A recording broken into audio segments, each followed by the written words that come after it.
Bab 1321. Terobosan ke alam Kaisar Roh setengah langkah.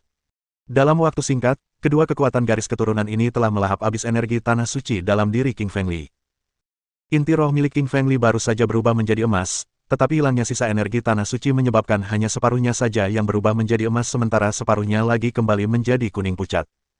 Aku baru saja mencapai alam Kaisar Roh setengah langkah. Setelah merasakan warna inti rohnya, hatinya terbakar amarah. Lili mungkin bisa menembus alam Kaisar Roh, tetapi karena garis keturunan Dewa Pemakan dan Dewa Serigala, inti rohnya hanya menyerap sebagian kecil energi tanah suci. Setelah mencapai alam Kaisar Roh setengah langkah, tidak ada lagi energi yang tersisa. Kalian berdua bajingan.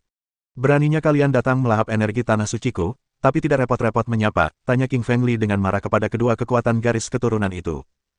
Menghadapi pertanyaan Li King Feng, baik garis keturunan Dewa Serigala maupun garis keturunan Pemakan tidak bereaksi. Sebaliknya, mereka melahap dengan kecepatan lebih cepat dan menyerap semua energi tanah suci yang tersisa di Li King Feng. Lili hampir mati karena frustrasi. Meskipun ia sangat marah, kekuatan garis keturunannya mengabaikannya. Mereka kembali bersembunyi di dalam tubuhnya. Lupakan saja, aku sudah tidak peduli lagi. Li King Feng hanya bisa menghibur dirinya sendiri. Lalu, ia berdiri dan berjalan keluar.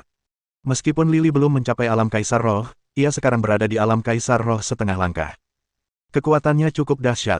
Li King Feng keluar dari gua, dan anak anjing hitam menatapnya dan berkata, kau sudah memurnikan tanah suci di tanganmu sepenuhnya. Kenapa kau belum mencapai alam Kaisar Roh? Apa bakatmu kurang bagus? Sambil berbicara, si anak anjing hitam mengibaskan ekornya. Mata kecilnya yang seperti anak anjing menatap tajam ke arah Li King Feng, seolah-olah yakin bahwa bakat Li King Feng masih kurang. Jika tanah suci itu diberikan kepada anak anjing hitam, ia pasti bisa menembus alam Kaisar Roh setelah memurnikan dan menyerapnya. Namun, anak anjing hitam tidak mendapatkan tanah suci itu, jadi ia sedikit kesal. Li King Feng mengulurkan tangan kanannya dan langsung menamparkan kepala anak anjing hitam. Ia berkata dengan marah, kaulah yang kurang berbakat. Kalau kau bicara omong kosong lagi, aku akan membuatkanmu sup. Suasana hati Li King Feng sedang tidak baik. Ia sebenarnya sedang sangat buruk. Tidak mudah mendapatkan tanah suci itu, dan batu giling hitam putih serta naga api memperebutkannya. Setelah itu, garis keturunan Dewa Serigala dan garis keturunan Pemakan datang untuk merebutnya juga. Bahkan sekarang, anak anjing hitam ini juga menginginkan tanah suci, tetapi tanah itu telah dimurnikan oleh Lili, dan dia tidak bisa lagi mendapatkannya. King Fengli, kenapa kau memukul kepalaku? Anak anjing hitam itu menggoyangkan ekornya untuk menunjukkan rasa tidak senangnya. Lili Feng tersenyum tipis, meliriknya, dan berkata, jangan bicara omong kosong lagi, cepat carikan aku pintu masuk ke lantai 2 neraka. Mata anak anjing hitam menunjukkan sedikit ketidakpuasan, tetapi ia tahu bahwa hal terpenting saat ini adalah menemukan pintu masuk ke neraka tingkat berikutnya. Ia bisa menghadapi Li Qingshan nanti. Anak anjing hitam memimpin jalan. Ia sudah familiar dengan lingkungan di sini, sehingga mereka dapat menghindari beberapa bahaya. Lili dan tim taring serigala mengikutinya dengan aman. Langit neraka gelap gulita, hitam pekat seperti tinta. Tak ada matahari maupun bulan, dan tanahnya berwarna hitam dan abu-abu gelap. Untungnya, Lili dan yang lainnya adalah praktisi kultivasi diri. Mereka semua memiliki benda bercahaya untuk menerangi jalan dan penglihatan mereka sangat tajam, sehingga mereka dapat melihat jauh. Jadi, di neraka tingkat pertama, mereka berhasil menghindari jatuh ke sungai atau jatuh dari tebing. Banyak sekali orang mati. Kenapa semakin banyak orang mati seiring kita bergerak maju? Li King Feng mengerutkan kening. Lili menemukan banyak kultivator yang tewas di tanah saat mereka berjalan lurus ke depan. Setiap kultivator meninggal dengan mengenaskan, entah tertusuk jantung atau dipenggal. Anak anjing hitam melambaikan cakarnya untuk menghentikan kelompok itu bergerak. Wajahnya serius saat menatap mereka yang tewas. Anak anjing, apa yang kau temukan? Tanya King Fengli. Ekspresi Black Puppy sangat serius dan berkata, orang-orang ini tidak mati secara normal. Sepertinya mereka dibunuh oleh ular neraka. Seekor ular neraka. King Feng mengerutkan kening, ada sedikit kejutan di matanya. Tentu saja, Lili tahu segalanya tentang ular neraka. Terakhir kali, ketika Lili berada di distrik terlarang pegunungan Kunlun, ia melompat ke tebing untuk menyelamatkan ayahnya. Di tebing, ia bertemu seekor ular neraka. Ular itu dapat menyemburkan api neraka setinggi 3000 derajat, yang cukup mengerikan. Namun, terakhir kali, ular neraka itu dibunuh oleh Li King Feng. Lalu, apa yang akan terjadi kali ini? Anak anjing kecil, kalau cuma ada satu ular neraka, dia bukan lawanku. Tenang saja, kata Li King Feng dengan percaya diri. Lili tidak hanya berhasil mencapai alam Kaisar Roh setengah langkah, tetapi juga memiliki banyak harta spiritual. Ia sangat percaya diri dalam menghadapi ular neraka. Sebelum Li Qingfeng selesai bicara, anak anjing hitam melambaikan cakarnya dan berkata, menurutmu, ular neraka itu cuma satu. Di neraka tingkat pertama, setidaknya ada puluhan ribu ular neraka. Bisakah kau tangani semuanya? Wajah Li Qingfeng berubah. Jika ada puluhan ribu ular neraka, dia pasti sedikit takut. Li Qingfeng pernah berhadapan dengan ular neraka sebelumnya, jadi dia tahu betapa tangguhnya mereka. Li Qingfeng yakin bisa membunuh satu ular neraka, 10 atau 100 ular neraka pun seharusnya tidak masalah. Namun, jika jumlahnya puluhan ribu, ia tidak akan sanggup menghadapinya. Li mengalihkan pandangannya dan tiba-tiba teringat tikus-tikus iblis hitam. Jumlah tikus-tikus iblis hitam lebih dari 10.000, jadi seharusnya mereka mampu menghadapi ular-ular neraka. King Feng Li menoleh ke Raja Tikus Iblis Hitam dan berkata, kumpulkan pasukanmu dan hadapi ular neraka itu. Petik 2. Raja Tikus Iblis Hitam menggelengkan kepalanya dan berkata, Tuan, ular neraka adalah predator alami tikus iblis hitam. Di neraka tingkat pertama, mereka sering menelan kita dan memperlakukan kita sebagai makanan. Kita sama sekali tidak bisa bersaing dengan mereka. Kali ini, Taois itu menemui Li Qingfeng dan berkata, Bos, apa kau lupa? Di Tiongkok, ular memakan tikus. Aturan yang sama berlaku di neraka tingkat pertama, ular neraka juga akan memakan tikus iblis hitam. Li mengangguk dan tiba-tiba menyadarinya. Sepertinya menggunakan tikus iblis hitam untuk menghadapi ular neraka tidak akan berhasil. Tiba-tiba, Li teringat tanah suci. Tanah sucinya telah ditelan oleh batu giling hitam putih dan jiwa naga api. Jadi, bahkan jika mereka bertemu ribuan ular neraka, ia bisa saja meminta bantuan mereka.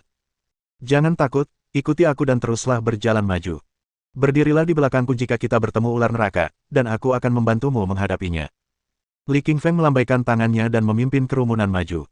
Neraka terasa dingin dan suram, dengan aura yang menusuk tulang. Tiba-tiba, terdengar jeritan pilu. Li, yang baru saja menempuh perjalanan singkat, bertemu seekor ular neraka.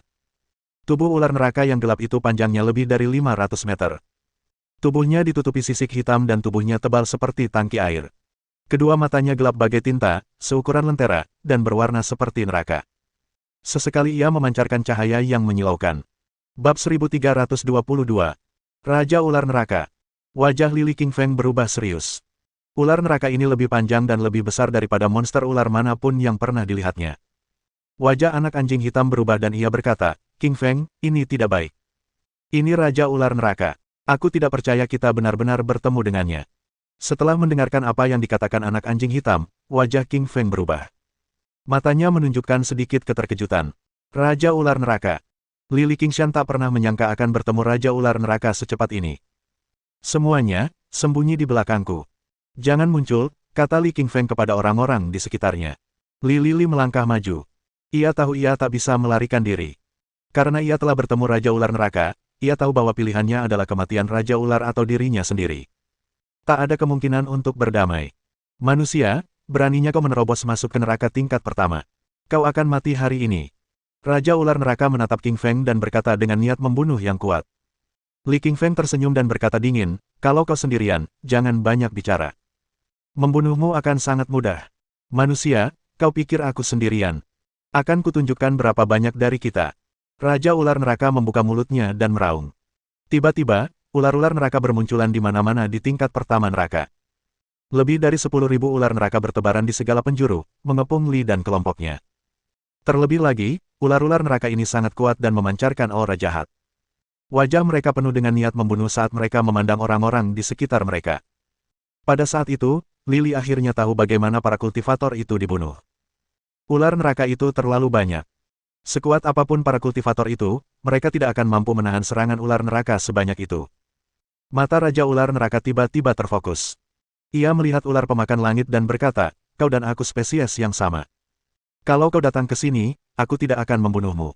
Tapi aku akan membunuh semua yang lain. Ular pemakan langit menggelengkan kepalanya dengan jijik dan berkata, ular kecil, cepat minta maaf pada Qingfeng. Kalau tidak, kau akan mati sebelum kau menyadarinya. Ketika Raja Ular Neraka mendengar apa yang dikatakan ular pemakan langit, sedikit amarah muncul di matanya. Raja Ular Neraka awalnya ingin mengampuninya karena mereka berdua ular. Ia ingin memberi ular pemakan langit kesempatan, tetapi ular pemakan langit sama sekali tidak berterima kasih. Jika itu masalahnya, ia akan membunuh mereka semua, termasuk ular pemakan langit. Setelah Raja Ular Neraka selesai berbicara, ia mengibaskan ekornya. Ini adalah sebuah perintah, dan selusin ular neraka tiba-tiba menyerbu dari kiri. Setiap ular memiliki lidah hitam dengan gigi hitam tajam yang mereka gunakan untuk menggigit leher Lily dengan ganas. King Fengli mengeluarkan pedang kaisar api dan menebas kuat-kuat ke depan, melepaskan rentetan energi pedang api yang dahsyat. Energi pedang api ini sungguh menyilaukan, kontras dengan kegelapan neraka tingkat pertama. Energi pedang api itu bagaikan sambaran petir merah yang langsung menyambar di hadapan ular-ular neraka. Puci, puci, puci. Belasan ular neraka tiba-tiba terbelah dua oleh energi pedang yang tajam. Mereka semua jatuh ke tanah dan mulai mengeluarkan darah hitam. Ular-ular neraka ini sama sekali bukan lawan Lily. Manusia, aku tidak menyangka kau benar-benar berada di alam kaisar roh setengah langkah.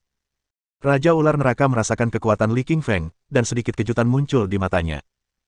Raja ular neraka telah membunuh banyak manusia yang berkultivasi sendiri sebelumnya, dan ia tahu bahwa, di usia Lily, hampir tidak ada seorang pun yang telah berkultivasi ke alam kaisar roh setengah langkah. Dengan kata lain, bakat kultivasi pria ini sangat tinggi. Hati Raja Ular Neraka dipenuhi dengan niat membunuh. Ia tahu bahwa ia harus membunuh King Feng hari ini, atau ia akan menjadi ancaman besar di masa depan. Bakar dia sampai mati dengan apimu, perintah Raja Ular Neraka kepada bawahannya yang berkumpul di sampingnya. Kali ini, 30 ular neraka keluar. Mereka membuka mulut dan menyemburkan 30 semburan api hitam ke arah Lily dan kelompoknya. 30 api hitam yang dilepaskan oleh ular neraka disebut api neraka, yang sangat kuat.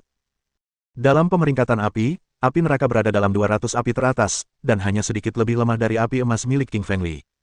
Awalnya, Lily ingin menggunakan api emas, tetapi ia mengurungkan niatnya. Ia tahu jika ia menggunakan api emas sekarang, ia akan kesulitan melawan Raja Ular Neraka. King Fengli langsung mengeluarkan Golden Calabash dan menembakkan kilatan energi emas, membelah massa api hitam menjadi dua. Namun, King Fengli terkejut karena api neraka hitam itu tidak padam, malah terus terbang ke arahnya. Pada saat ini, ular pemakan langit datang dan tiba-tiba mengibaskan ekornya, yang memadamkan api hitam itu tanpa bekas. Sedikit pujian muncul di mata King Fengli saat ia berkata, ular pemakan langit, kerja bagus. Kau benar-benar tahu cara menghadapi monster iblis sejenismu ini. Ular pemakan langit mengibaskan ekornya dan berkata dengan bangga, aku leluhur mereka, dan ular neraka dulunya adalah salah satu cabang keluargaku. Beraninya mereka menyerangku sekarang. Apa mereka tidak tahu cara menghormati leluhur mereka? Melihat wajah ular pemakan langit yang angkuh, Raja Ular Neraka tampak semakin tidak senang dan berkata dengan marah, kau pikir kau siapa? Beraninya kau menyebut dirimu leluhur binatang iblis ular. Biar ku beri pelajaran. Kali ini, Raja Ular Neraka tidak menyerang dengan ular-ular neraka di dekatnya.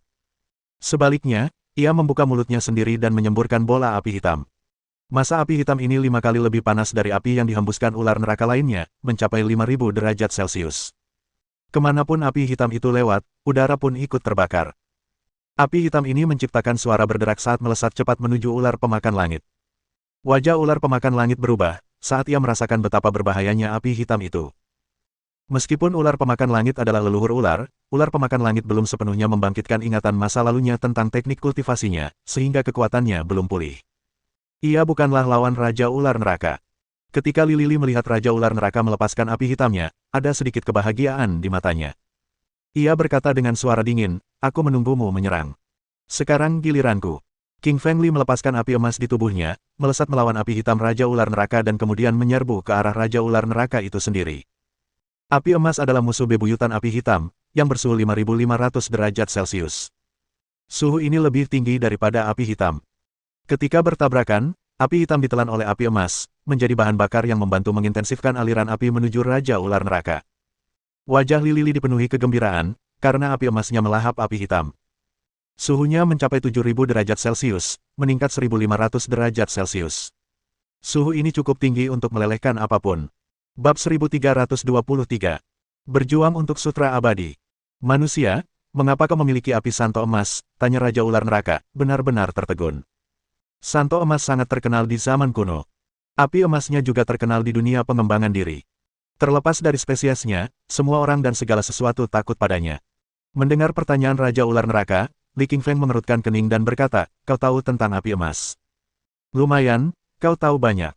Wajah Raja Ular Neraka menjadi gelap. Li Qingfeng telah menyerap api hitamnya, menunjukkan bahwa api emasnya lebih panas daripada api neraka hitamnya. Jika ia menggunakan api hitam itu lagi, ia akan diserap lagi. Bajingan, aku akan membunuhmu bahkan jika kau memegang api emas di tanganmu. Raja Ular Neraka melotot ke arah King Fengli, nadanya sedingin es. Lily merasa kesal. Ia pikir dengan menggunakan api emas, ia akan menakuti Raja Ular Neraka. Ternyata, ia salah. Raja Ular Neraka, karena kau ingin mati, serang aku, kata King Fengli dengan percaya diri, sambil menyingkirkan api emasnya. King Fengli tidak bisa menggunakan api emas terlalu sering. Dia sudah menggunakannya sekali dan tidak ingin menyia-nyiakannya lagi. Dia perlu menyimpannya untuk mendapatkan buah pembasmi orang suci. Sedangkan untuk Raja Ular Neraka, Li Qingfeng punya rencana lain untuk mengurusnya. Masih ada jiwa naga api di otak Lili. Ia adalah naga dewa langit dan bumi, yang mampu mendominasi semua binatang iblis berjenis ular, kecuali ular pemakan langit. Ular pemakan langit adalah leluhur ular dan tidak berada di bawah kendali naga api. Naga api senior, bantu aku melawan Raja Ular Neraka, kata King Feng melalui telepati kepada jiwa naga api di otaknya. Naga api mengangguk dan berkata, baiklah, aku telah memakan tanah suci milikmu sebelumnya, jadi aku akan membantumu kali ini. Naga api terbang keluar dari otak Lili, memancarkan aura naga ilahi. Naga ilahi itu tampak sangat menakutkan, menyelimuti langit dan matahari, menerangi seluruh atmosfer, dan memanaskan udara dengan api merah membara. Wajah Raja Ular Neraka berubah panik, gemetar ketakutan, tubuhnya terkulai di tanah, terlalu takut untuk mengangkat kepalanya. Raja Ular Neraka adalah binatang iblis berjenis ular dari neraka, dan ular secara alami takut pada naga. Selain itu, binatang buas dari neraka paling takut pada api, sehingga Raja Ular Neraka benar-benar lumpuh oleh kemunculan jiwa naga api. Raja Ular Neraka, karena kau berani menyakiti Li Qingfeng, aku akan menghukummu mati. Jiwa naga api menatap Raja Ular Neraka dengan tatapan dingin. Mengusir. Jiwa naga api membuka mulutnya dan menyemburkan seberkas api merah. Api merah itu merupakan salah satu sumber api asli antara langit dan bumi. Dengan kekuatan yang luar biasa, api itu langsung melesat ke tubuh Raja Ular Neraka. Raja Ular Neraka menjerit kesakitan, tubuh besarnya dilalap api dahsyat dan menghilang tanpa jejak. Dalam sekejap mata, Raja Ular Neraka yang dulu tak tertandingi lenyap begitu saja, seolah-olah tidak pernah ada. Melihat kematiannya, 10.000 ular neraka di sekitarnya panik. Mereka semua gemetar ketakutan, beberapa bahkan pingsan ke tanah. Kau punya waktu 3 detik untuk lari. Jangan menyerang Li Qingfeng jika kau bertemu dengannya lagi. Melihat lebih dari 10.000 ular neraka, naga api memperingatkan dengan dingin. Ses. Mendengar perkataan jiwa naga api, lebih dari 10.000 ular neraka berbalik dan berlari menyelamatkan diri, lebih cepat dari kelinci, dan menghilang dalam sekejap mata. Lili menatap jiwa naga api dengan kebingungan di matanya. Ia bertanya, mengapa kau tidak membunuh ular neraka lainnya? Jiwa naga api menjelaskan, nak, tentu saja aku ingin membunuh mereka semua. Tapi kemampuanku terbatas saat ini. Meskipun aku telah memurnikan tanah suci, aku hanya mendapatkan kembali sebagian energi rohku. Membunuh satu Raja Ular Neraka tidak terlalu sulit, tetapi membunuh 10.000 ular neraka. Itu mustahil. Naga api senior, apa yang harus kulakukan jika ular neraka menyerangku lagi? Tanya King Fengli, mengungkapkan kekhawatirannya. Jiwa naga api berkata, jangan khawatir, aku sudah menginstruksikan mereka untuk tidak menyerangmu. Lagi pula, sekarang pemimpin mereka, Raja Ular Neraka, sudah mati, mereka semua ketakutan setengah mati. Mereka tidak akan menyerang manusia manapun yang sedang berkultivasi sendiri untuk sementara waktu. Mendengar kata-kata jiwa naga api, Lili menghela napas lega. Ia sungguh tidak ingin melawan 10.000 ular neraka. Itu akan sangat mengerikan. Ayo kita lanjutkan. Li Qingshan memimpin yang lain maju. Anak anjing hitam menuntun mereka di depan. Ia sangat mengenal daerah itu dan membawa sekelompok orang ke pintu masuk neraka tingkat kedua dalam waktu singkat. Sebuah gunung yang sangat tinggi menyambut mereka. Begitu tingginya hingga tampak tak berujung, puncaknya menyatu dengan langit.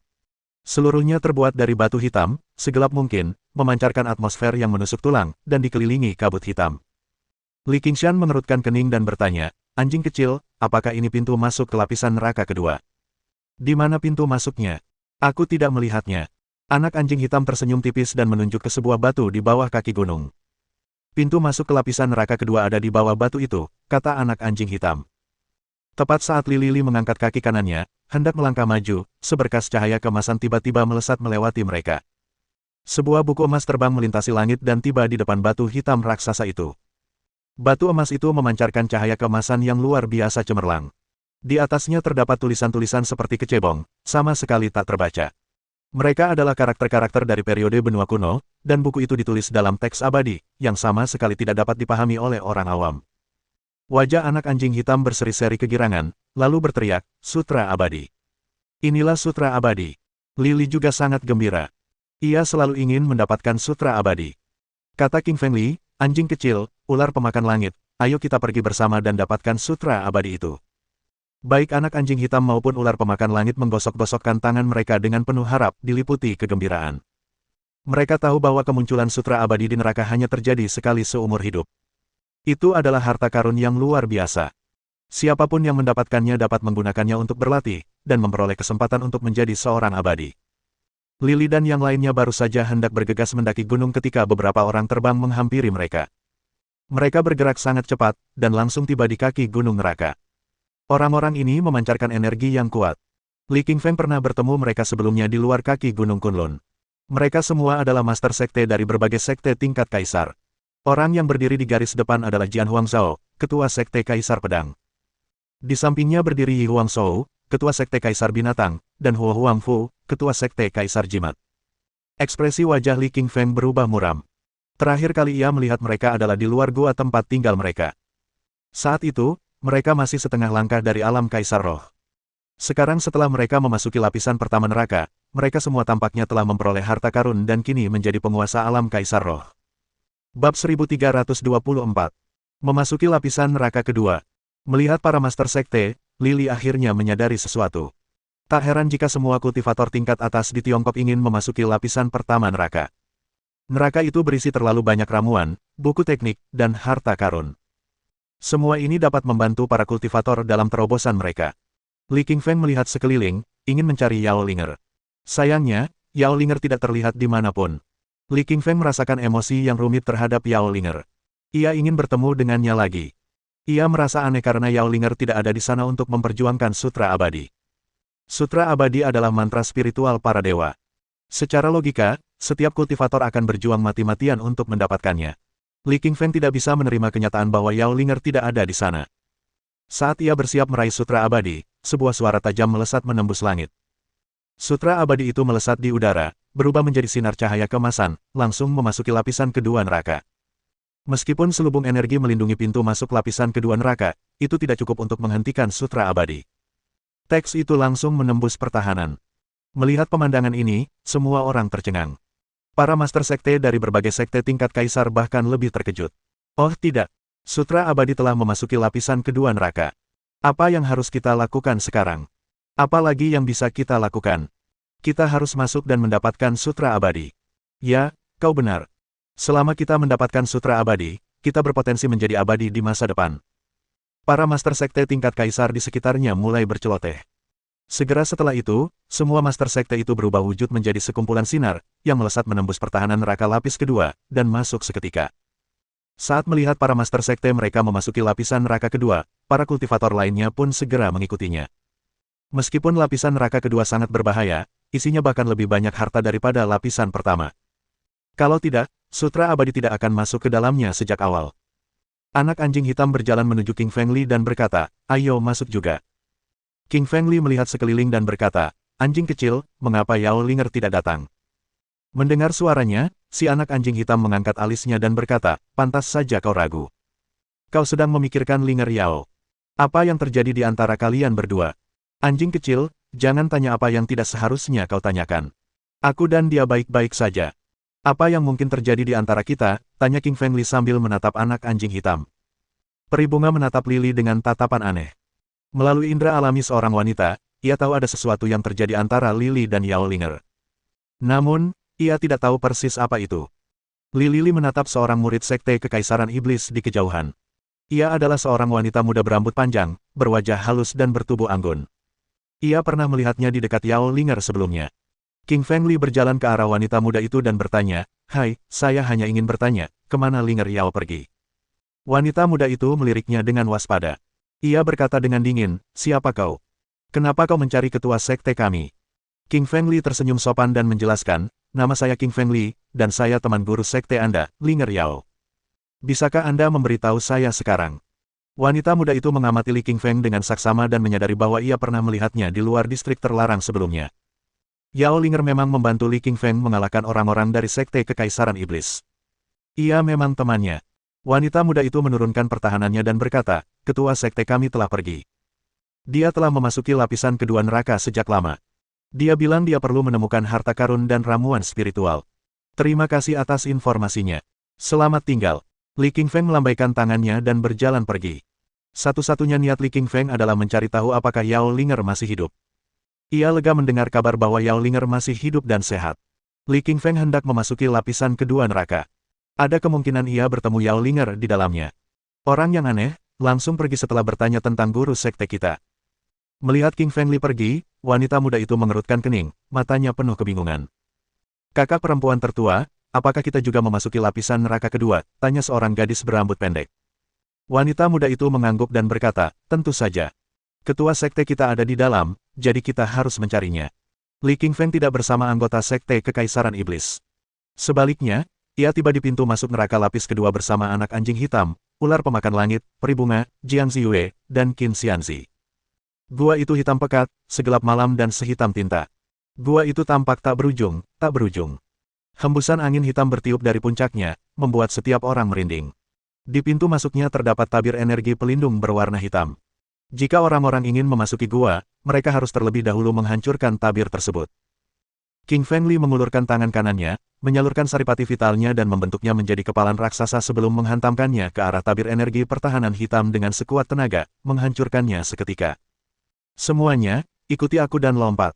Hati-hati. King Feng mengingatkan anggota kelompok lainnya dan melompat lebih dulu. Saat melompat, Li King Feng menyadari bahwa gua itu sangat besar. Melihat sekeliling, ia tak melihat ujung gua. Gua itu adalah ruang independen, dunia spasial yang penuh rahasia, berbeda dari dunia di atas tanah. Hembusan angin berhembus melewati telinganya. Ia hampir bisa mendengar jeritan pilu jiwa-jiwa yang tak kunjung mati. Tentu saja, ini bukan suara hantu. Hantu yang sebenarnya tinggal di lapisan ketiga neraka, tempat Netherworld berada. Mustahil bagi praktisi kultivasi biasa untuk masuk. Dua lapisan pertama neraka pada dasarnya merupakan lapisan pelindung Netherworld, zona antara dunia bawah dan dunia ini. Setelah beberapa saat, Lily tiba di dasar. Di sana, langit, tanah, gunung, dan sungai semuanya gelap gulita, segelap mungkin. Warnanya sama dengan lapisan pertama neraka, hanya saja lebih mengerikan. Setelah King Feng Li, anak anjing hitam dan ular pemakan langit juga mendarat di sampingnya. Anak anjing hitam mengerutkan keningnya seraya memandang sekeliling, mengitari area itu. Melihat anak anjing hitam yang sibuk, Lily bertanya, apa yang kau cium? Apa bedanya di sini dan di sana?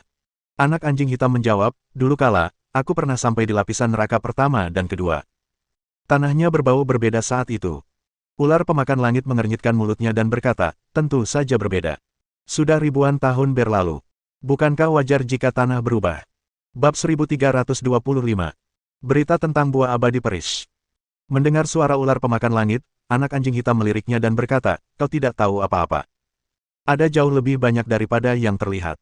Ketika tanah neraka berubah, itu berarti iblis di bawah alam baka akan segera muncul.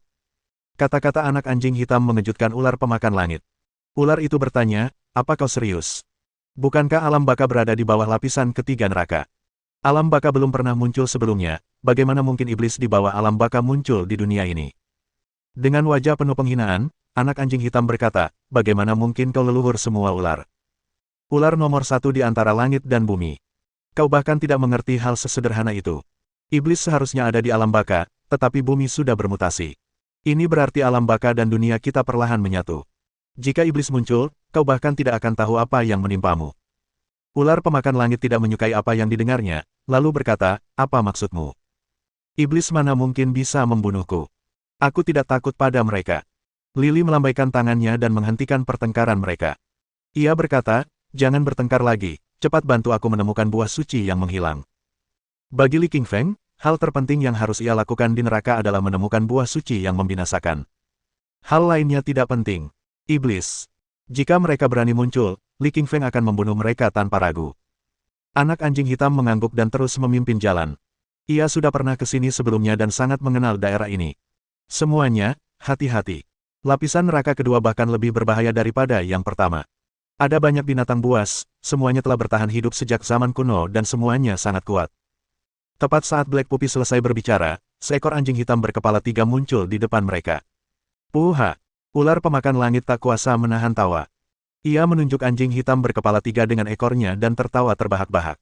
Anjing kecil, adikmu ada di sini. Dia bahkan punya dua kepala lebih banyak darimu. Ular pemakan langit mulai menggoda anak anjing hitam dengan keras. Anak anjing hitam memutar bola matanya dan mendengus, itu bukan saudaraku, itu anjing neraka berkepala tiga, binatang buas di lapisan kedua neraka. Kemampuannya setara dengan setengah langkah Master Alam Kaisar Roh. Anjing neraka berkepala 3 melotot ke arah mereka berdua dan berkata dengan dingin, beraninya kalian mengolok-olokku. Mau mati? Aku bisa melahap kalian berdua. Anak anjing hitam mengulurkan cakarnya dan menepuk-nepuk dadanya. Berpura-pura takut, ia berkata, anjing kakekmu sangat takut. Bagaimana mungkin kau bisa membunuh kakekmu?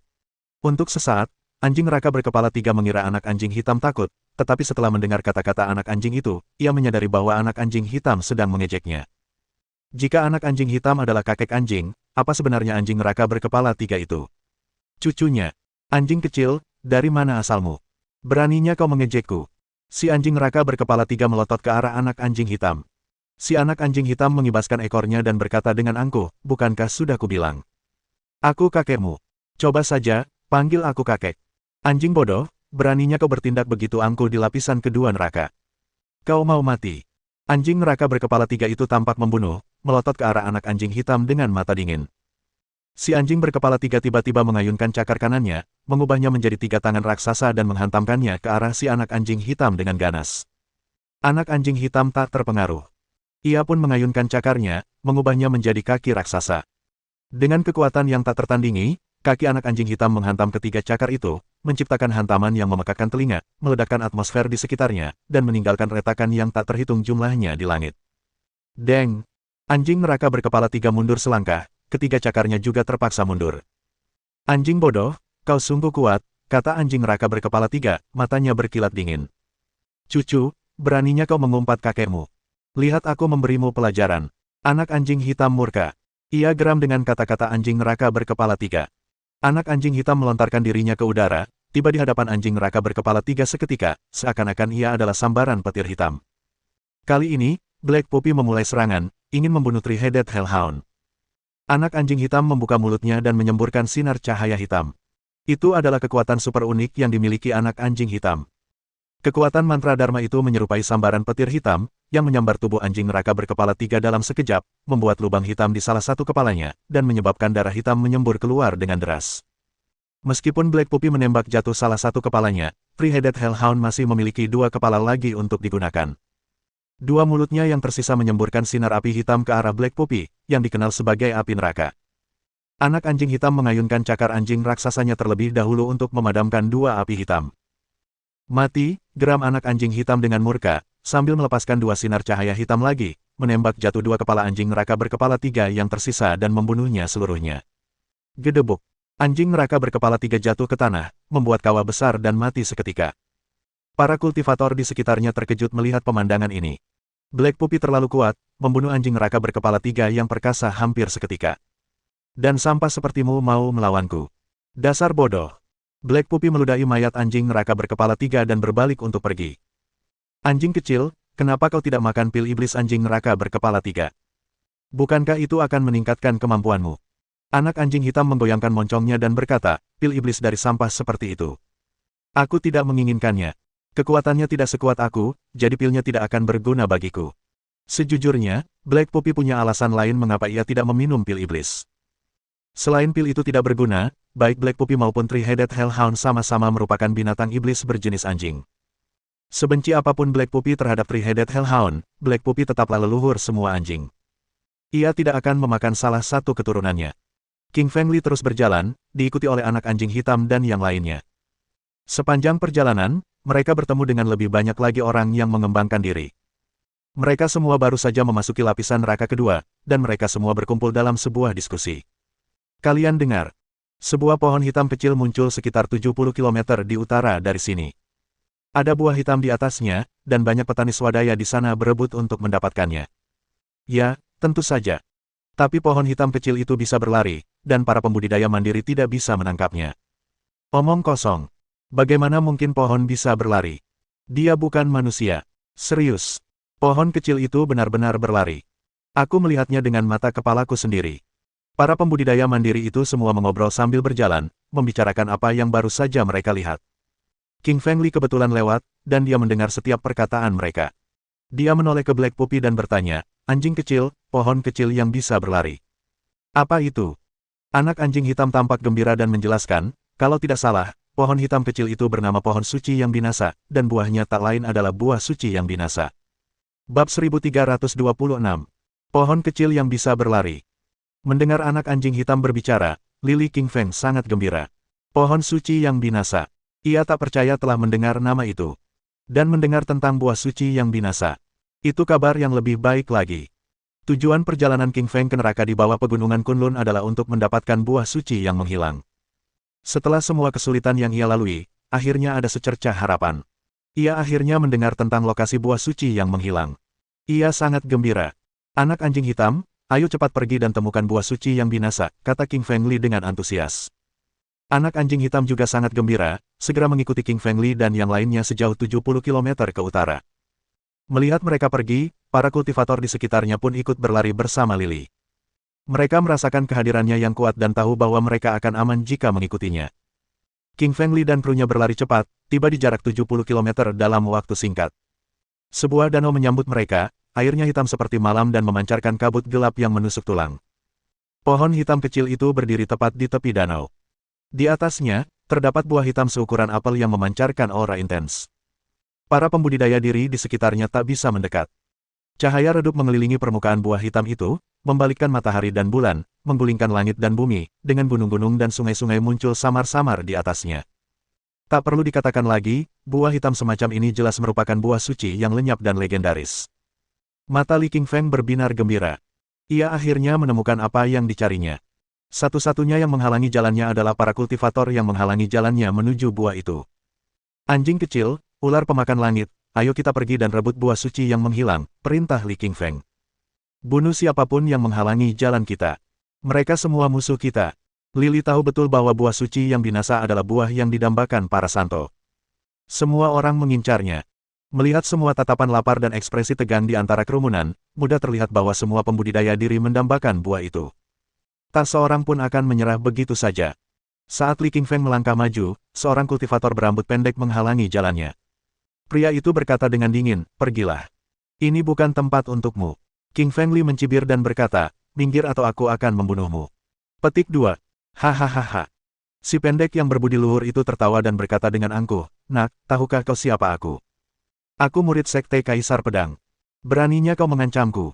Segera setelah itu, kultivator berambut pendek itu menghunus pedang panjang dan mengarahkannya ke arah Li Qingfeng. Wajahnya tampak sangat arogan, sama sekali tidak peduli dengan keberadaan Li Qingfeng. Dengan jentikan pergelangan tangannya, King Feng Li mengeluarkan pedang kaisar api dan mengayunkannya ke depan. Dengan energi pedang api yang tajam, ia membelah pedang panjang kultivator berambut pendek itu menjadi dua. Energi pedang yang tajam terus berlanjut, menghujam leher pria itu dan meninggalkan luka berdarah. Pria berambut pendek yang berbudi luhur itu mengulurkan telapak tangannya dan menutupi lehernya, berusaha menyembunyikan lukanya. Sia-sia, darah mengucur deras dari lehernya. Tak lama kemudian, ia jatuh ke tanah, tubuhnya mengejang karena kedinginan. Pemandangan di mana King Feng Li membunuh seorang murid sekte Kaisar Pedang dalam satu serangan mengejutkan semua orang di kerumunan. Siapa pria ini? Bukankah dia terlalu sombong? Beraninya dia membunuh murid sekte Kaisar Pedang. Apa kau buta? Tidakkah kau lihat dia adalah Li Qingfeng? Pantas saja. Itu kan Li Qingfeng. Dia memang seganas yang dirumorkan. Dia bahkan pernah bertarung melawan para master sekte, baik dari sekte Kekaisaran Iblis maupun sekte Kekaisaran Iblis, saat kita masih di luar pegunungan Kunlun. Seorang murid sekte Kaisar Pedang saja tidak ada apa-apanya baginya. Para kultivator di sekitarnya semuanya mengobrol dan menunjuk ke arah King Feng Li, sambil mengenali namanya. Lili tetap tenang. Dia tidak mengatakan sepatah kata pun. Li Qingfeng selalu menjadi topik hangat sejak ia memasuki dunia pengembangan diri. Ia sudah terbiasa dengan semua perhatian itu. Saat melihat kematian muridnya, mata tetua ketiga sekte Kaisar Pedang menjadi dingin. Tetua ketiga adalah seorang pria tua berusia 60 tahun. Meskipun sudah tua, wajahnya masih merah dan lentur, membuatnya tampak seperti baru berusia 40 atau 50 tahun. Ia menghabiskan hari-harinya berlatih teknik kultivasi dan telah mencapai alam Kaisar Roh. Tubuhnya dalam kondisi prima. King Feng Li, kau terlalu sombong. Beraninya kau membunuh salah satu anggota sekte Kaisar Pedang. Tetua ketiga melotot ke arah King Feng Li, menanyainya dengan marah. Li Qingfeng tertawa kecil dan berkata, dia menyuruhku pergi, dan dia juga memaki-makiku. Dia pantas mati. King Feng Li, aku akan memberimu kesempatan untuk bunuh diri. Kalau tidak, aku akan bertindak, dan kau akan sangat menderita, ancam tetua ketiga, memandang rendah ke arah King Feng Li dengan nada arogan. Li Qingfeng mencibir mendengar kata-kata itu. Apa otaknya sudah rusak? Dia benar-benar memintaku bunuh diri. Apa dia bodoh atau apa? Sambil menatap tetua ketiga, Li Qingshan berkata, aku punya usul. Kalau kau bunuh diri di depanku, aku akan membiarkan tubuhmu utuh. Kalau tidak, aku akan mencabik-cabik tubuhmu, bahkan tulang-tulangmu pun tak akan tersisa. Jiwamu akan hilang di hutan belantara. Mendengar perdebatan mereka, para pembudidaya diri di sekitarnya terdiam. Kedua pria itu sama-sama arogan dan sekejam mungkin, saling memaki seolah-olah mereka sudah mati. King Fengli, karena kau sedang terburu-buru untuk mati, aku akan mengabulkan permintaanmu dan mengajarimu satu atau dua hal tentang Sekte Kaisar Pedang kami. Tetua ketiga mencibir sambil berjalan menuju King Fengli, tatapannya penuh kebencian.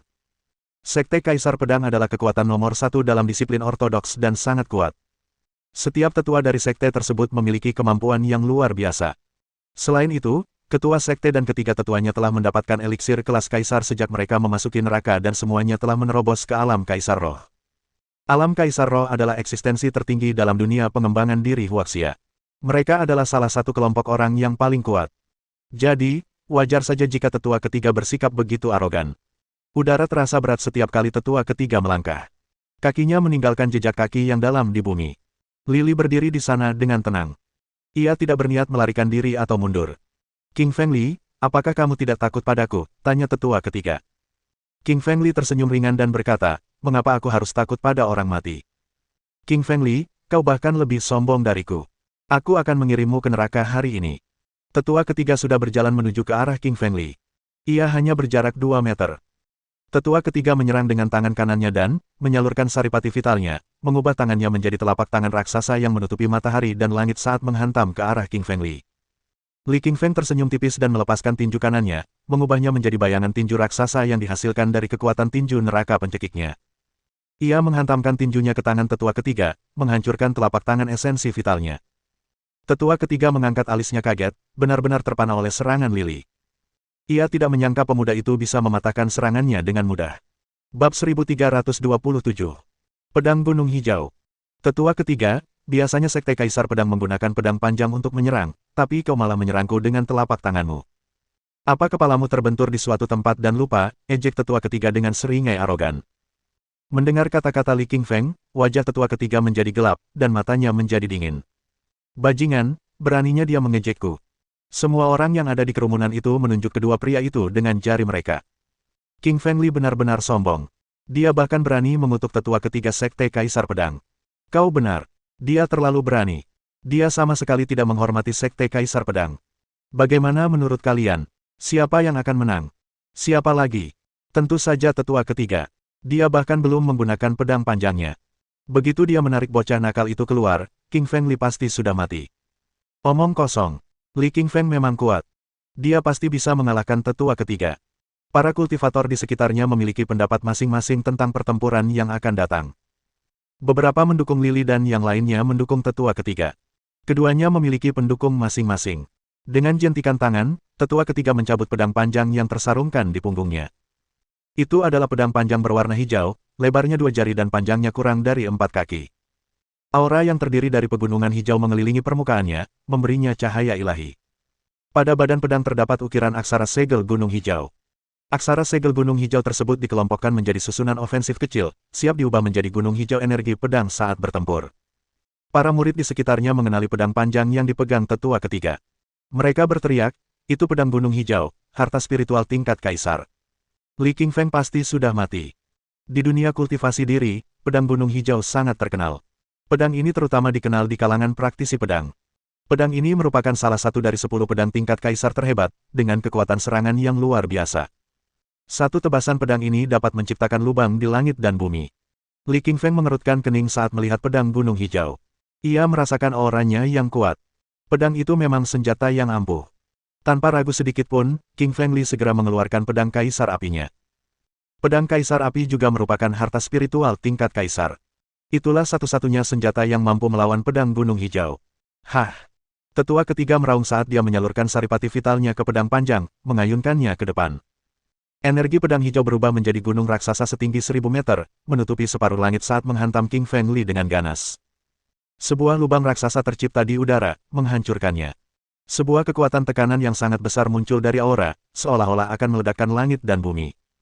Para pembudidaya diri di sekitarnya semua mundur, wajah mereka pucat. Hembusan energi itu terlalu kuat untuk ditahan. Lily menyalurkan esensi vital berjenis api ke dalam tubuhnya, tiba-tiba menyerang ke depan. Sinar energi pedang yang berkobar melesat keluar dari pedang, menembus udara, dan langsung menebas gunung yang tinggi itu. Dengan suara dentuman keras, gunung itu terbelah menjadi dua bagian dan meledak, berubah menjadi hembusan energi pedang dan lenyap menjadi ketiadaan. Meskipun gunung tinggi itu menghilang dan energi pedang Li yang menyala-nyala pun langsung lenyap, gelombang energi di udara masih menyerbu ke arah mereka berdua, memaksa keduanya mundur. Mereka saling menatap tajam. King Feng Li, aku tidak menyangka kau juga memiliki harta spiritual tingkat kaisar. Pantas saja kau begitu sombong. Ekspresi tetua ketiga menjadi berat, matanya dipenuhi keterkejutan. Dari percakapan mereka sebelumnya, tetua ketiga menyadari bahwa Lily juga memiliki harta spiritual pedang panjang. Seperti pedang gunung hijau miliknya, harta spiritual itu juga merupakan harta spiritual tingkat kaisar. Hanya ada beberapa harta karun spiritual tingkat kaisar di seluruh dunia pengembangan diri Huaxia, dan harta karun spiritual pedang panjang tingkat kaisar bahkan lebih langka, yang diketahui keberadaannya tidak lebih dari 10.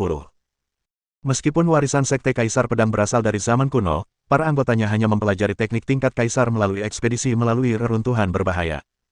Melihat Lily juga memiliki pedang panjang tingkat kaisar, tetua ketiga merasa sangat kesal. Tetua ketiga, apakah itu seranganmu? Mengecewakan sekali. Li Qingfeng melambaikan tangannya sambil tersenyum tipis, matanya dipenuhi rasa jijik. Dia berharap lebih dari serangan pedang panjang sekte kaisar pedang. Namun, setelah menyaksikannya sendiri, dia tidak terlalu terkesan. Mata tetua ketiga berkilat dingin, wajahnya berubah pucat saat melihat sikap tidak hormat dari King Feng Li. Ia merasa benar-benar ditertawakan, terutama karena ia berasal dari sekte kaisar pedang. Bagaimanapun, sekte itu adalah sekte nomor satu dalam disiplin ilmu pedang Dao, dikagumi oleh banyak praktisi bela diri. Namun, di mata Lily, sekte itu seperti semak belukar di pinggir jalan. King Feng Li, jangan sombong. Itu hanya lambaian pedang. Aku bahkan belum menggunakan teknik pedangku. Sekarang aku akan menunjukkan kepadamu kekuatan sebenarnya dari teknik pedang sekte kaisar pedang, cibir tetua ketiga dengan dingin. Seketika, tetua ketiga melantunkan sebuah mantra. Mantra itu adalah mantra teknik pedang yang mengandung mantra, dan mantra itu melepaskan cahaya hijau yang memasuki pedang gunung hijau. Dalam sepersekian detik, pedang gunung hijau memancarkan cahaya hijau, lebih kuat dari sebelumnya, menerangi seluruh langit-langit neraka. Langit neraka yang tadinya hitam kini berubah menjadi hijau. Anak anjing hitam mengerutkan kening dan mengingatkan King Feng Li, hati-hati. Dia baru saja mengaktifkan formasi susunan di dalam pedangnya. Kekuatan serangannya sekarang meningkat 2 kali lipat. Kakak Li, harap berhati-hati. Peri Bunga dan Xian Ziqin memperingatkan King Feng Li. Wajahnya menjadi berat. Tentu saja, dia tahu bahwa ada kitab suci segel arai di sebagian besar pedang panjang tingkat kaisar. Formasi susunan ini semuanya terbuat dari naskah jimat. Tekstur, panjang, ketebalan, dan energi sumber naskah jimat membentuk formasi susunan, yang digunakan untuk meningkatkan kekuatan serangan pedang 2-3 kali lipat, atau lebih. Wajah tetua ketiga memerah karena terlalu banyak mengonsumsi esensi vital. Ia kembali mengayunkan pedang panjangnya ke depan, memancarkan cahaya hijau yang menyilaukan. Tiba-tiba, 2 gunung hijau energi pedang muncul di udara. 2 gunung hijau energi pedang itu bahkan lebih besar daripada gunung hijau energi pedang tunggal sebelumnya. Masing-masing setinggi 2000 meter, dan masing-masing juga lebih berat dari yang sebelumnya. Udara di sekitarnya pecah menjadi retakan yang tak terhitung jumlahnya, seolah-olah hantu-hantu di neraka dapat terlihat. Hantu-hantu ini berasal dari lapisan neraka ketiga. Mereka menatap orang-orang dengan tatapan dingin. Li Qingshan merasakan bahaya. Ia tahu bahwa tetua ketiga telah menggunakan teknik pedangnya dan juga kitab suci segel arai. Lawan Li Qingshan baru saja menjadi jauh lebih kuat. Lily menyalurkan teknik tubuh api penyucian fana ke dalam tubuhnya dan melepaskan cahaya hitam segelap tinta. Tiba-tiba, ia meninju tangan kirinya, melancarkan tinju neraka pencekik. Bersamaan dengan itu, ia mengayunkan pedang kaisar api yang dipegangnya di tangan kanan, mengubahnya menjadi energi pedang yang menyala-nyala. Ledakan. Energi pedang yang berkobar dari tinju neraka pencekik bertabrakan dengan energi pedang, menciptakan pukulan yang memekakkan telinga. Sebuah pusaran hitam terbentuk di atas lapisan neraka kedua. Pusaran itu tercipta karena kekuatan dahsyat di atmosfer. Di dalam pusaran itu, kepala-kepala iblis terus bermunculan. Wajah mereka pucat pasi dan rambut mereka panjang. Kuku-kuku hitam mereka tampak sangat menakutkan. Bab 1328. Mempelajari teknik pedang kaisar api. Lili mundur 2 langkah. Wajahnya agak pucat, dan tangan kanannya gemetar. Teknik pedang gunung hijau memang kuat, bahkan mampu memaksaku mundur. King Feng mengerutkan kening karena terkejut. Lily menyadari kesalahannya dengan meremehkan teknik pedang Sekte Kaisar Pedang. Ia mengira akan mudah mengalahkan lawannya jika menggunakan tinju neraka pencekik dan pedang Kaisar Api. Ternyata, ia salah. King Fengli terkejut, tetapi tetua ketiga bahkan lebih terkejut lagi. Biasanya, setiap kali tetua ketiga menggunakan teknik pedang Gunung Hijau, kekuatan serangannya akan meningkat 2 kali lipat dan dia akan membunuh musuh-musuhnya dalam satu serangan. Namun kini, ia hanya berhasil memaksa Lily mundur 2 langkah. Hasil ini membuatnya marah. Mendengar adegan ini, para kultivator di sekitarnya mulai berbisik, King Fengli memang kuat. Dia bahkan tidak mati oleh teknik pedang Sekte Kaisar Pedang tetua ketiga. Tubuh Li King Feng stabil, tetapi matanya berputar-putar. Ia menyadari bahwa ia berada dalam posisi yang kurang menguntungkan. Meskipun ia memiliki pedang Kaisar Api, itu hanyalah harta spiritual tingkat Kaisar tanpa teknik pedang. Saat menerima pedang Kaisar Api, ia tidak mempelajari teknik pedang apapun. Meskipun ia menguasai teknik pedang cahaya emas dan teknik pedang vulkanik, keduanya hanya terbatas pada pedang cahaya emas. Menggunakan teknik-teknik itu dengan pedang Kaisar Api mustahil. Li King Feng memeriksa pedang Kaisar Api, berharap menemukan jawabannya. Pedang Kaisar Api diberikan kepadanya oleh Kaisar Api dari planet Api, salah satu dari 3.000 dunia agung. Intuisi Li King Feng mengatakan kepadanya bahwa di dalam pedang Kaisar Api, pasti ada teknik pedang tersembunyi. Permukaan pedang Kaisar Api berkilauan dengan cahaya merah, memancarkan aura api yang berulang kali mengelilingi tubuhnya. Pedang itu diukir dengan pola 9 api, tersebar merata di sepanjang tubuhnya. Lily memfokuskan pandangannya, menyalurkan energi spiritualnya ke pedang Kaisar Api. Ia menemukan bahwa api kelima sedikit berbeda dari yang lainnya. Sepertinya ada sosok kecil di dalam api tersebut. Saat energi spiritual Lily memasuki pedang, ia seolah memasuki dimensi asing. Dimensi itu berapi-api, dikelilingi api merah abadi yang mengingatkan pada matahari-matahari kecil. Untungnya bagi Lily, energi spiritualnya luar biasa kuat, dan terlebih lagi, ia memiliki api emas. Inilah satu-satunya alasan mengapa ia tidak terbakar hidup-hidup dalam kondisi panas terik. Energi roh King Fengli memasuki pedang Kaisar Api, tetapi tubuh fisiknya tetap berdiri. Melihat Lily Feng yang berdiri diam, tetua ketiga tidak tahu harus bereaksi seperti apa. Ia tidak yakin apa yang direncanakan Li Feng. Di dalam dimensi yang berapi-api, sesosok manusia merah kecil memegang pedang merah panjang, mengayunkannya tanpa henti. Itu adalah teknik pedang yang disebut kurang dari lebih besar dari. Setiap kali manusia kecil itu bergerak, seberkas api merah melesat ke udara. Api merah itu terkadang berubah menjadi gunung tinggi, terkadang sungai, terkadang gajah, dan terkadang singa. Setelah manusia kecil itu menyelesaikan keempat teknik pedangnya, ia menatap King Fengli sebelum menghilang menjadi bola api juga. Lily baru saja diperlihatkan serangkaian teknik pedang. Teknik-teknik itu adalah gunung api, sungai api, gajah api, dan singa api. Mengikuti gerakan manusia kecil itu, King Fengli menggunakan energi rohnya dan mulai berlatih dalam dimensi api. Ia menggunakan energi rohnya untuk membentuk pedang panjang api. Sambil memegangnya, ia mengikuti gerakan manusia kecil itu dan mulai mengayunkannya. Ia mengayunkan pedang itu ke depan, tetapi pedang itu tidak membentuk gunung. Ia hanya berhasil menciptakan batu. Membentuk gunung tinggi menggunakan energi pedang api adalah hal yang sulit. Diperlukan ketepatan yang luar biasa dari gerakan sang pendekar pedang. Setiap detail harus tepat, dan tidak boleh ada kesalahan. Meskipun gagal pertama kali, ia tidak patah semangat. Ia mulai mencoba menggunakan energi pedang yang menyala-nyala untuk membentuk gunung tinggi sekali lagi. Percobaan pertama gagal. Percobaan kedua gagal.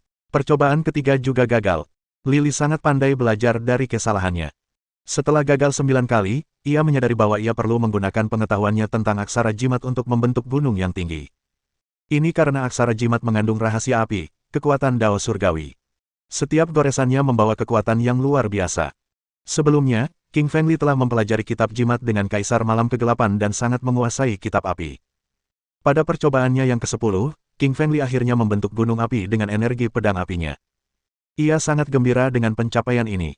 Ia teringat kembali pada teknik pedang yang digunakan manusia kecil itu. Teknik itu merupakan kombinasi teknik serangan naskah jimat, kekuatan api, dan gerakan pedang panjang. Dengan pedang panjang di tangan, Lily terus menyerang. Ia mulai membentuk sungai api, tetapi gagal menggunakannya dalam serangannya. Namun, setelah mencoba berulang kali, Lily perlahan menguasai triknya. Akhirnya, pada percobaan ke-8, ia melepaskan sungai api. Segera setelah itu, King Fengli menggunakan trik yang sama untuk membentuk gajah api dan singa api. Li King Feng sangat cerdas dan juga sangat cakap. Dalam waktu singkat, ia menguasai keempat teknik pedang dari teknik pedang Kaisar Api. Waktu berlalu lebih lambat di dalam pedang panjang. Li King Feng telah menghabiskan 1 jam di dalam pedang, tetapi di dunia nyata, hanya 12 detik yang berlalu. Lily tahu bahwa ia harus segera kembali ke dunia nyata. Ia masih bertarung melawan tetua ketiga, dan ia akan berada dalam bahaya besar jika tetua ketiga tahu apa yang sedang ia lakukan. Benar saja, tetua ketiga mulai menyadari perilaku aneh Li Qingshan. Ia mengira Li Qingshan sedang menyalurkan teknik yang luar biasa, tetapi setelah 7 atau 8 detik, Li Qingshan tetap berdiri diam seperti batu. Oh tidak, Li Qingfeng sedang belajar teknik pedang. Aku tertipu. Aku harus segera membunuhnya. Tetua ketiga tampak menyesal ketika akhirnya menyadari apa yang terjadi. Sebagai tetua ketiga Sekte Kaisar Pedang, dia jelas cakap dan sangat cerdas. Kalau tidak, dia tidak akan bisa mencapai alam Kaisar Roh. Sekarang setelah menyadari telah ditipu, dia hanya merasa menyesal.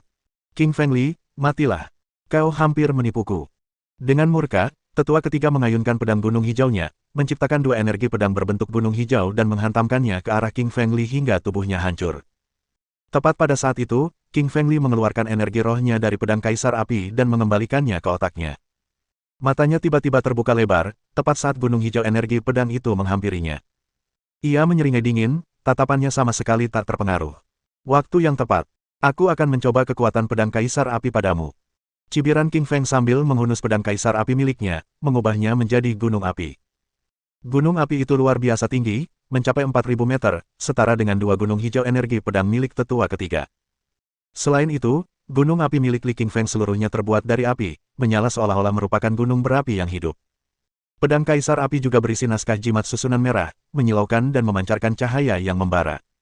Bab 1329. Membunuh tetua ketiga. Gunung api milik Li Qingshan bertarakan dengan energi pedang gunung hijau milik tetua ketiga, meledakkan udara. Sebuah lubang hitam mulai terbentuk, dan dari sana, muncullah para iblis dari lapisan ketiga neraka.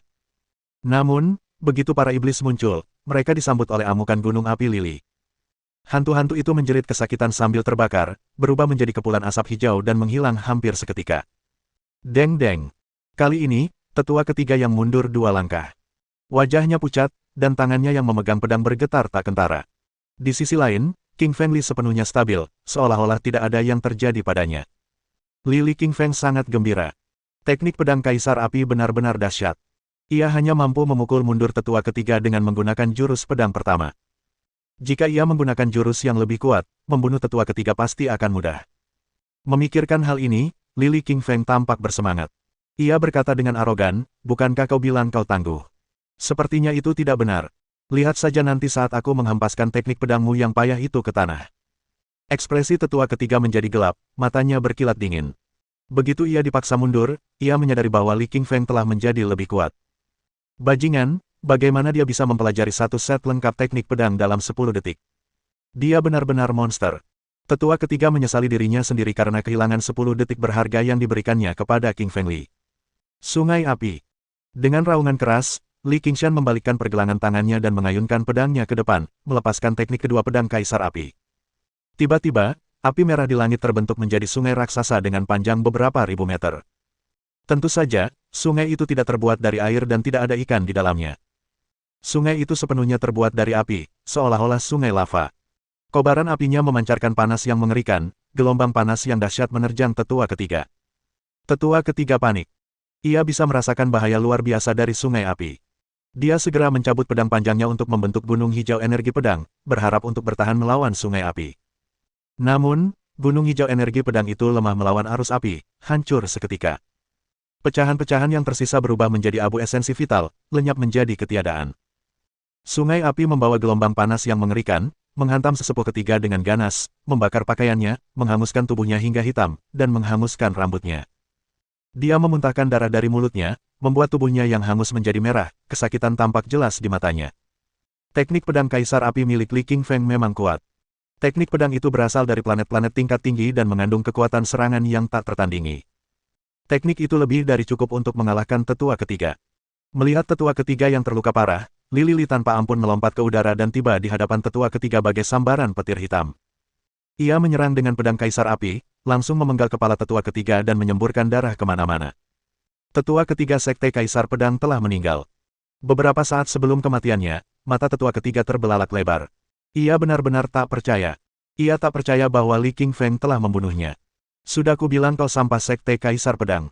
Apa kau percaya padaku sekarang? Melihat tetua ketiga yang tewas, Li Qingfeng menggelengkan kepalanya dengan kecewa. King Feng Li terlalu kuat. Dia membunuh tetua ketiga Sekte Kaisar Pedang. Ya, tetua ketiga adalah penguasa alam Kaisar Roh dan masih kalah dari Li Qingfeng. Seberapa kuat dia? Jika aku benar, tidak lebih dari 5 orang di lapisan kedua neraka yang bisa mengalahkan King Feng Li. Para kultivator di sekitarnya semua berbicara dengan kagum, mata mereka penuh dengan keterkejutan, menatap King Feng Li seolah-olah dia adalah monster. Li King Feng mengabaikan komentar dan tatapan itu. Sebaliknya, ia terus berjalan maju. Ia harus meraih buah suci yang menghilang. Ses. Para kultivator di sekitarnya semua mundur, memberi jalan bagi King Feng Li yang terlalu takut untuk melawannya. Li berjalan menuju buah suci yang hancur. Tepat saat ia hendak meraih buah itu, sebuah suara memekakkan telinga terdengar dari belakangnya. King Feng Li segera berbalik, hanya untuk melihat seorang senior membawa sebilah pedang dan yang lain memegang tongkat besi, keduanya menyerbu ke arahnya. King Feng Li segera mengayunkan pedang kaisar apinya, mengeluarkan sinar energi pedang api, menghantamkannya ke arah para senior. Deng deng deng. Ketiga pria itu mundur selangkah. Tak ada yang menang dalam adu mulut itu. Ekspresi wajah King Feng Li menjadi gelap, matanya berkilat dingin, melotot ke arah dua senior itu seolah tatapannya saja dapat membunuh mereka. Siapa kalian? Kenapa kalian menyergapku? Tanya Li King Feng. Senior berbaju hitam di sebelah kiri berkata, akulah tetua ketiga Sekte Kaisar Pedang. Buah Sein Perising adalah milikku. Senior berbaju biru di sebelah kanan berkata, aku adalah penjaga kiri Sekte Kaisar Binatang. Aku menginginkan buah suci yang membinasakan. Kau harus segera pergi. Li King Feng mengerutkan kening, matanya berkilat dingin. Ia tak pernah menyangka akan berhadapan dengan dua orang kuat lainnya tepat setelah ia membunuh tetua ketiga Sekte Kaisar Pedang. Terlebih lagi, kedua pria itu adalah master yang sangat kuat. Dalam dunia kultivasi diri, Sekte Kaisar Pedang dan Sekte Kaisar Binatang memiliki status yang sama dengan Sekte Kaisar Pedang. Ketiga sekte tersebut merupakan kekuatan tertinggi, dan ketiganya merupakan sekte tingkat kaisar, sekte kultivasi diri tingkat tertinggi di seluruh Huaxia. Mereka berdiri di puncak rantai makanan kultivasi diri, memandang rendah para kultivator diri yang tak terhitung jumlahnya. Li Feng memandang kedua senior itu dan berkata, aku harus memakan buah suci yang binasa hari ini. Jika kalian terus menyerangku, aku akan menjadikan kalian musuhku. Penjaga kiri sekte Kaisar Binatang tertawa sambil menunggangi harimau iblis hitam. Ia berkata dengan nada meremehkan, kami, para elit sekte Kaisar Binatang, tidak pernah takut pada orang lain. Kau ingin mengancamku? Apa kau sudah minum obat hari ini? Mendengar suaranya, semua pembudidaya diri di sekitarnya meliriknya dengan tak percaya. Bagaimanapun, mereka baru saja menyaksikan kematian tetua ketiga. Meskipun dia kuat, dia tetap bukan tandingan Li. Jelas bahwa kedua senior itu tidak melihat kematian tetua ketiga sekte Kaisar Pedang. Jika kedua senior itu menyaksikan Li King Feng membunuh tetua ketiga, mereka tidak akan menantangnya. Mereka terlalu lemah untuk melawan Li King Feng. Li King Feng mengacungkan jarinya dan menunjuk ke arah mayat tetua ketiga. Ia berkata, kau lihat itu. Itu tetua ketiga sekte Kaisar Pedang. Beraninya dia menantangku, jadi kukirim dia ke neraka. Kedua pria itu menatap ke arah yang ditunjuk Li, dan tatapan mereka meredup. Benar saja, ada mayat tanpa kepala di kejauhan. Ada sebuah kepala tak jauh dari mayat itu, dan mereka tahu itu pasti kepala tetua ketiga sekte Kaisar Pedang. Kedua pria itu pernah melihatnya sebelumnya, jadi mereka bisa mengenali wajahnya. Penjaga kiri sekte Kaisar Binatang mengerutkan kening saat ia menoleh ke senior berbaju hitam dari sekte Kaisar Pedang. Ia bertanya, apakah menurutmu Li King Feng membunuh tetua ketiga sekte Kaisar Pedang? Senior berbaju hitam itu menggelengkan kepala dan menjawab, tidak mungkin, tetua ketiga sekte Kaisar Pedang adalah penguasa alam Kaisar Roh. Aku bahkan tidak bisa membunuhnya, bagaimana mungkin King Feng Li? Bab 1330. Ular Iblis yang bermutasi. King Feng Li menatap senior berpakaian hitam dan penjaga kiri dengan wajah mengejek. Senior berbaju hitam itu adalah tetua ketiga sekte pedang kekaisaran. Secara logika, dia seharusnya cukup bersemangat untuk menyadari kekuatan luar biasa milik Li King Feng. Sayangnya, matanya dibutakan oleh kesombongan. Kecuali tentu saja, jika dia melihat kemampuan King Feng Li dan tidak peduli. King Feng Li, buah suci yang binasa adalah milik kita. Minggir atau kau akan mati. Pria senior berbaju hitam itu mencibir sambil mengancam King Feng Li. Li tetap tenang, matanya berbinar-binar dengan niat mematikan. Ia berkata dengan dingin, karena kau ingin mati, aku akan mengabulkan keinginanmu. Li menjauh dari buah suci yang menghilang karena ia tahu kedua pria itu akan menyergapnya jika ia melakukannya. Karena mereka menantangnya, ia memutuskan untuk mengurus mereka terlebih dahulu. Melihat Li berjalan ke arahnya, senior berbaju hitam itu merasa terprovokasi. Itu benar-benar penghinaan terhadap reputasinya. Dengan gerakan cepat, senior berbaju hitam itu mengeluarkan sebilah pedang hitam panjang. Itu adalah artefak spiritual setingkat kaisar. Memancarkan aura pedang dingin yang melesat ke langit, pedang itu membelah langit-langit neraka. Sekte Kaisar Pedang mirip dengan Sekte Kaisar Pedang, keduanya merupakan sekte tingkat kaisar. Kedua sekte dipimpin oleh para master dan tetua sekte yang sangat kuat dari alam kaisar roh. Penjaga kiri Sekte Kaisar Binatang berdiri di sana, menyaksikannya seolah ia merasa tidak perlu ikut bertarung. Baginya, senior berbaju hitam itu sudah lebih dari cukup untuk membunuh Li Qingfeng. King Feng Li menginginkan pertarungan cepat, dia ingin membunuh mereka dengan cepat sehingga dia bisa meraih buah suci yang binasa. Dengan jentikan pergelangan tangannya, King Feng Li mengeluarkan pedang kaisar apinya. Gunung api. Dengan raungan rendah, Li Qingfeng melancarkan teknik pertamanya, membentuk gunung raksasa setinggi 4.000 meter. Seluruh gunung itu terbuat dari api. Di dalamnya, terlihat magma yang bergulung-gulung, sangat panas, membakar segalanya. Si senior berpakaian hitam menarik napas dalam-dalam saat dia merasakan adanya bahaya yang mengancam. Ia segera menghunus pedang panjangnya, energi pedangnya membentuk gunung es raksasa. Ia berharap dapat memadamkan gunung api dengan gunung es raksasa itu, tetapi ia terlalu naif. Begitu kedua gunung itu bertabrakan, gunung api membakar gunung es itu hingga tak bersisa.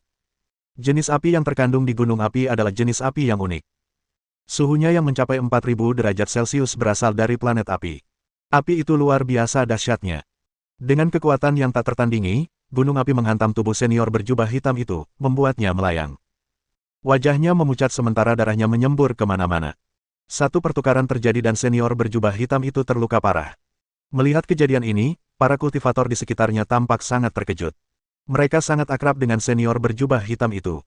Dia adalah tetua ketiga yang maha kuasa dari Sekte Kaisar Pedang, dan dia sangat terkenal di seluruh dunia kultivasi. Tapi sekarang, senior perkasa berbaju hitam itu bahkan tak mampu menahan satu serangan pun dari Li Qingshan. Seberapa kuatkah Li Qingshan? Orang banyak pun semakin terkesan padanya. Senior berjubah hitam itu bangkit dari tanah, berjuang untuk berdiri. Darah terus mengucur dari mulutnya sementara wajahnya memucat, dan ia menatap King Feng Li dengan tak percaya. Teknik pedang Li Qingfeng terlalu kuat. Seolah-olah senior berjubah hitam itu telah melawan seseorang yang tak terkalahkan, pedang panjangnya sama sekali tidak memengaruhi Li Qingfeng. Sudah kubilang, siapapun yang menghalangi jalanku menuju buah suci yang membinasakan harus mati. Kau bisa pergi ke neraka sekarang. Dengan gerakan cepat, Li Qingfeng tiba di hadapan tetua ketiga. Secepat kilat, ia mengayunkan pedang panjangnya ke depan, menusuk jantung tetua ketiga. Dengan luka parah yang dialaminya, senior berjubah hitam itu bahkan tidak dapat bereaksi terhadap serangan King Feng Li. Kau berani membunuhku. Sekte Pedang Kekaisaran tidak akan membiarkanmu lolos begitu saja. Senior berbaju hitam itu melirik ke arah King Feng Li dengan tatapan getir saat ia jatuh ke tanah, menerbangkan debu ke tanah dan napasnya terhenti. Melihat kematian ini, penjaga kiri Sekte Kekaisaran Binatang sangat terkejut. Ia sangat akrab dengan senior berjubah hitam itu, dan ia menyadari bahwa kekuatan mereka serupa. Kini setelah rekannya tewas, sang penjaga kiri merasa panik. Penjaga kiri menatap Li King Feng dan berkata, King Feng, aku tidak menginginkan buah suci yang binasa lagi. Lepaskan aku. Lepaskan aku. King Feng Li tertawa ringan, tetapi tawanya mengancam. Melepasmu. Apa kau pikir itu mungkin? Kau pernah menyergapku sebelumnya dan hampir membunuhku, kata Li King Feng dengan wajah penuh niat membunuh, lebih aman bagiku jika aku membunuh musuhku. Ekspresi sang penjaga kiri menjadi gelap saat ia berkata dengan dingin, karena kau tidak membiarkanku pergi, aku akan mengerahkan seluruh kemampuanku. Aku tidak mudah dikalahkan. Sang penjaga kiri membuka mulutnya dan mulai melantunkan mantra binatang, memanggil binatang iblis dari cincin interspatialnya. Tiba-tiba, seekor ular iblis berkepala 3 muncul. Namanya ular berkepala 3, dan tubuhnya membentang lebih dari 300 meter, seluruhnya tertutup sisik hitam. Ada juga sepasang sayap hitam di perut bagian bawahnya. Itu bukan binatang iblis tipe ular biasa, melainkan ular iblis yang bermutasi, campuran antara ular dan elang. Tatapan mata Li King Feng membeku saat melihat binatang buas itu. Merasakan kekuatannya yang luar biasa, ia menyadari bahwa ular iblis yang bermutasi itu sebenarnya berasal dari alam kaisar roh setengah langkah. Tentu saja, itu tidak menimbulkan ancaman bagi King Feng Li. Anjing kecil, urus ular iblis bermutasi itu. Aku akan membunuh penjaga kiri, perintah Li King Feng kepada anak anjing hitam itu. Segera setelah itu, King Feng Li berubah menjadi embusan angin, menerjang ke arah penjaga kiri. Anak anjing hitam tampak kesal. Ia merasa jijik dengan binatang iblis berjenis ular karena ia selalu merasa bahwa spesies mutan adalah aib bagi binatang iblis ras murni. Ular hitam itu mengepakkan sayapnya, tiba di hadapan anak anjing hitam. Ia mengeluarkan hembusan angin yang membentuk bilah angin, membelah udara dan menerjang anak anjing hitam. Dasar makhluk jelek, kata anak anjing hitam dingin, mati saja sana. Anak anjing hitam mengayunkan cakarnya di udara, mengubahnya menjadi cakar raksasa sepanjang 1000 meter dan langsung merobek bila angin. Pada saat berikutnya, kaki anjing raksasa itu mencakar salah satu kepala ular hitam jahat itu, dan langsung mencabik-cabiknya. Dengan salah satu kepalanya terkoyak, ular iblis bermutasi itu menyerang anak anjing hitam dengan dua kepalanya yang lain. Namun, dengan satu gerakan cepat, anak anjing hitam juga mencabik dua kepala lainnya. Ular iblis yang bermutasi itu menjerit kesakitan saat tubuhnya menghantam tanah, berkedut saat ia mati. Li Qingfeng sudah tiba di hadapan penjaga kiri. Ia berkata dengan dingin, binatang iblismu terlalu lemah. Ia bahkan tidak bisa mengalahkan anak anjingku. Dasar sampah. Mohon dukungan dari omom ante-ante sekalian, buat subscribe atau sharekan novel Mimin ke Facebook kalian, agar channel Mimin bisa terus berkembang. Dengan begitu, Mimin bisa lebih semangat untuk up novel seru lain ke depannya. Buat teman-teman yang sudah subscribe dan sharekan novel Mimin, Mimin ucapkan terima kasih sebanyak-banyaknya.